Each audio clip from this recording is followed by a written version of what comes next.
ရဖွဲ့ခဲ့ပြီးဒီကျိုးလေးအမြင်နိုင်လဲယုံလို့မရတော့ဘူးသူဆွေငယ်အားလွှဲမရနိုင်လို့ဒီနောင်ကျိုး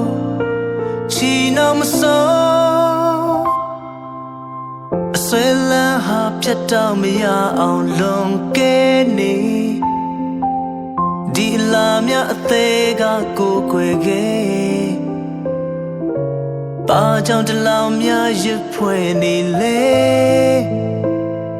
ဒီနောင်ကျိုးဖြီးပါအောင်